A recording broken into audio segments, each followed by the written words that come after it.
This title is narrated with virtual voice, computer-generated narration for audiobooks. Stepping into the Light by Candee Fick.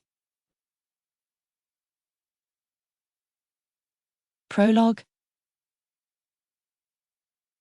1412, Scottish Highlands. Alone at last, Moira Gunn collapsed onto her knees in the middle of the glade. Chest heaving from her dash away from the castle, she sat back onto her heels and inhaled the pine-scented air.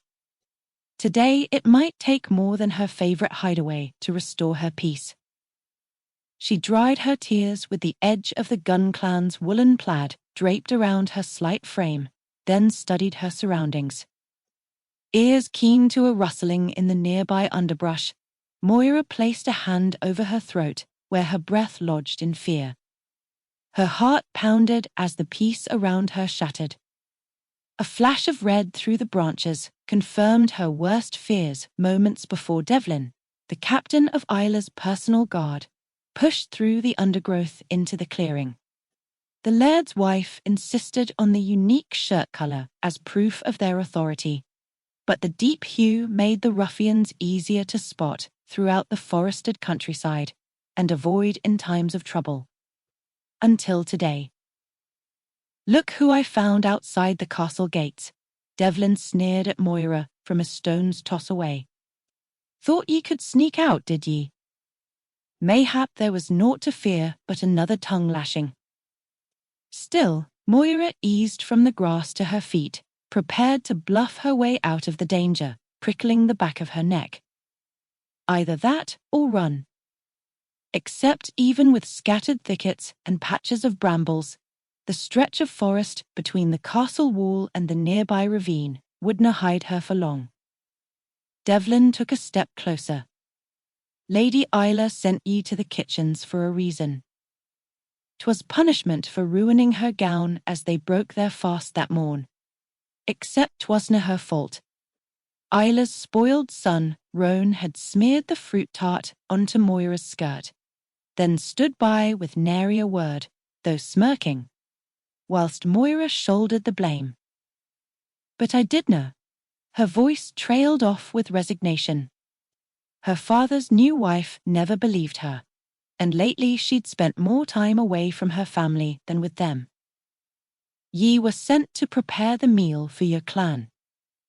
Devlin crossed bulging arms across his chest, an angry scowl marring his face. Moira sidestepped a patch of multicolored flowers to put more distance between them.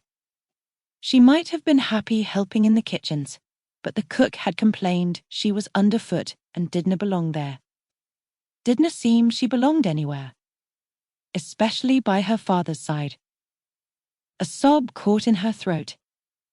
The whole clan had been abuzz for days with speculation about their laird's mysterious illness, until she simply couldn't face another moment of the gossip feeding her fears. What would she do if he died? Who would protect her then?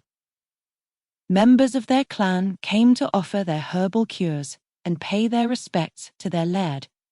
Yet she wasn't even allowed to sing for him, like she had many times before. Still, a lass should be allowed to greet her father on her birthday, especially her 13th, when she officially moved from bairn to maiden. She fingered the jeweled brooch hanging from a leather cord around her neck. Her birthday gift 3 years ago while her mother was still alive.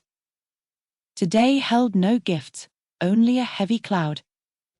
The vera reason she'd sought the neglected side gate in the curtain wall and slipped away to rail at the injustice her life had become.